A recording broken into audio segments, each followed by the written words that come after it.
ආයිබෝවන් ඔන්න ආවා අද ෆොටෝග්‍රැෆි ගැන කතා කරන්න.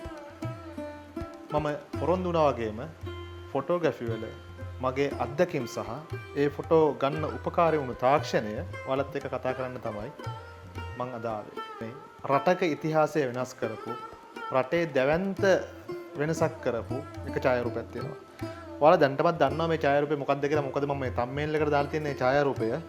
ඉතින් අපි කතා කරමු මේ ඡායාරූපය ගැන. Hi, I am your professional photographer. Smile just like that. Book your shoot today.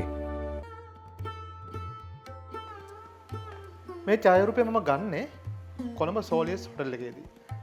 එදා දවසක් ගත්තොත් එහෙම 2022 9 වෙනි මාසේ 11 වෙනිදා හවස 4යි කාලට හරියටම මේ ඡායාරූපය මම ගන්නේ.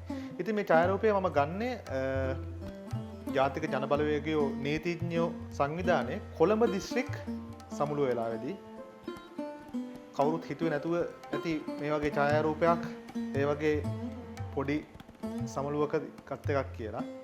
මොකද මේ ඡායාරූපය රටක ඉතිහාසය වෙනස් කරපු ඡායාරූපයක්. ඔයාලා දන්නවා මේ මගේ පිටිපස්සෙන් පේන්නේ ඒ ඡායාරූපය තමයි. ජනාධිපති අනුර කුමාර දිසානායක මහතාගේ කැම්පේන් එකට පාවිච්චි කරපු ඡායාරූපය. ඉතින් මේ ඡායාරූපය ගන්න රැස්වීමේ ඡායාරූප ගන්න ඕනේ කියලා මට දැනගන්න හම්බුනාට පස්සේ මම ඉන්නේ අනුරාධපුරේ. මම අනුරාධපුරේ ඉඳලා ඇවිල්ලා පැලවත්ත කාර්යාලයට එද්දි කාර්යාලයෙන් සියලු දෙනා පිටත් වෙලා ගිහිල්ලා. ඉතින් මම Uber එකක් දාගෙන තමයි යන්නේ සෝලියස් එකට. එතකොට ඒ කාලේ මං හිතන්නේ ජනතා විමුක්ති පෙරමුණේ තිබ්බ කැමරාව 5D Mark IV එකක්. හැබැයි මගේ කැමරාව අරගත්ත මුලම නිසා මම ඉතින් මගේ පුද්ගලික කැමරාව අරගෙන යනවා මේ රැස්වීමට. ඒ වෙද්දී මිරර්ලස් වල මුල්ම යුගයේ නිසා මේ පොඩි ආසාවක් තියෙනවා මේක මේ ලෝ ලයිට් වල වැඩ කරන්න. ඉතින් මම මේ ෆොටෝ එක උත්සව ශාලාවේ තියෙන ලයිට් වලින් තමයි ගන්නෙ. මේකට මම ෆ්ලෑෂ් පාවිච්චි කරලා නැහැ. එක එක ඇන්ගල් වලට මම ෆොටෝස් ගොඩක් ගන්නවා. ඉතින් ෆොටෝස් අරගෙන බලනවා මෙහෙම ගහලා හරියයිද ෆොටෝස් ටික කියලා. නමුත් මේ ෆොටෝ එක වෙනම වයිබ් එකක් එන විදිහට ගන්න හම්බුනේ අහම්බයක්. ඇත්තටම කියනවා. මොකද අනුර කුමාර දිසානායක සහෝදරයා කවදාකවත් ෆොටෝ වලට පෙනී ඉන්න කෙනෙක් නෙමෙයි. එයා කැමති නැහැ ෆොටෝ කියන්නේ එයාව තියලා ෆොටෝ ගන්නවට. එතකොට ඔහු මට මතක හැටියට එලාවේ කතා කරන්නේ හර්ෂණ නානායකකර මහත්මයා. හර්ෂණ මහත්මයා කතා කරද්දී ඒ දිහා බලන් ඉන්නවා. ඒ බලන් ඉන්න ආකාරය තමයි මම ෆොටෝ එක ගන්නේ. මේක ලෝ ඇන්ගල් ගිහලා ගත්ත ෆොටෝ එකක්. මොකද ස්ටේජ් එකක් උඩ නෙමෙයි මේ තියෙන්නේ. මේක තියෙන්නේ මේ සාමාන්‍ය පිහිටි බිමේ තමයි මේ වාඩිලා ඉන්නේ. එතකොට මමත් ඉන්නේ ඒ මට්ටමේමයි. හැබැයි මම පහත් වෙලා තමයි මේ ෆොටෝ එක ගන්න පොඩ්ඩක් ලෝ ඇන්ගල් එකකින්.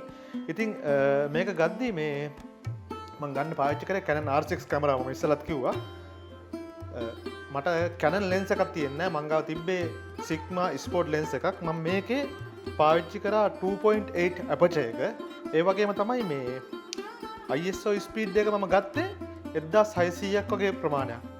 noise පේන නොපෙන්න ගන්නට එන ප්‍රමාණයක්. ඒ වගේම තමයි මේ exposure balance එක 0.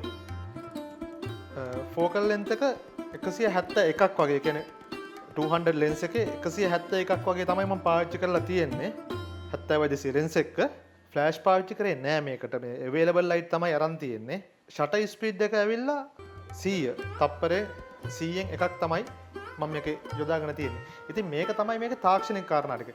මේක hina යනම කාරණා තමයි මම මේ ෆොටෝ එක ගන්නවා දැකලා අනුර කුමාර දිසානායක සහෝදරයාට hina ගියා. අනිත් කට්ටියට hina ගියා. ඒගොල්ලෝ කවුරුත් හිතුවේ නෑ මේ වගේ අවුට්පුට් එකක් ෆොටෝ එකේ එයි කියලා. නමුත් මගේ තියෙනවා ඒ කාලේ ඉඳලම පුරුද්දක් සාමාන්‍ය රැස්වීම ඉවර වෙන්න කලින් මම ෆොටෝස් ටික අප්ලෝඩ් කරනවා. ඒ කියන්නේ සාමාන්‍ය රැස්වීම තියලා ඉවර වෙලා අනුර කුමාර දිසානායක සහෝදරයා වාහනේට නගින්න කලින් මම රැස්වීමේ ෆොටෝස් ටික එඩිට් කරලා ෆොටෝස් ටික අප්ලෝඩ් කරනවා.